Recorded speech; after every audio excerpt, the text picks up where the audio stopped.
Helen Mirren's ardent feminism came to the fore on Thursday night when the Oscar-winning actress was asked during a keynote conversation in Toronto what she looked forward to beyond the horrible situation of the current Israel-Hamas war. Gosh, that's an incredibly difficult question, because you don't want to be naive and silly. Of course, one hopes for peace, Mirren told the Friends of Simon Wiesenthal Center during an appearance at its 2023 Spirit of Hope benefit. Then she added, "Honestly, ultimately, I'm going to say I look forward to women taking a stronger place in life, because I think that may be our hope for the future." Praised as a steadfast ally in the fight against antisemitism by the human rights organization after she received their 2023 Humanitarian Award. Mirren's informal conversation was overshadowed by events in the Middle East after Israel declared war on the Hamas terrorist organization in Gaza after its October 7 surprise attack on southern Israel. Asked at point during the keynote what frightens her today, Mirren answered, without pause, "Oh, October the 7th. That scares me the most, and whatever it is in humanity that makes people able to do that, whatever it is that pushes them to commit those acts, whatever brainwashing, whatever it is that can turn people's minds to those actions."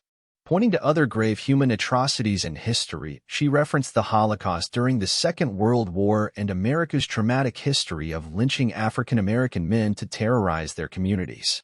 Lynchings were very prevalent, and I just saw recently postcards of an audience at a lynching that they'd send to each other as sort of, "What fun we had the other night at the lynching."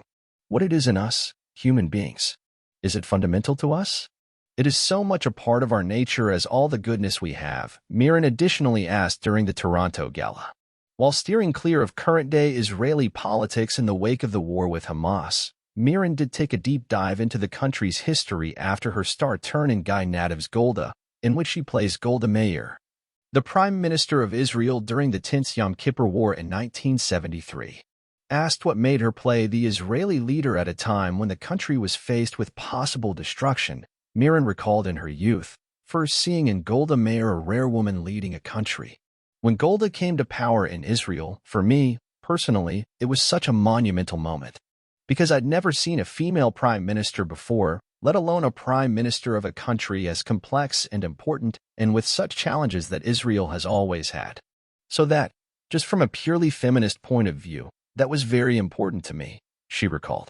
Mirren also addressed the controversy over a non-Jew like herself being cast to play the Israeli leader. It's a legitimate discussion. The whole idea of casting has really been blown out of the water recently, and I applaud that. It's completely right, she said. At the same time, Mirren said she would not have taken the part of Golda Meir if the biopic itself was not directed by an Israeli and native. She added, "Without that authentic voice, I just wouldn't have done the role with someone else."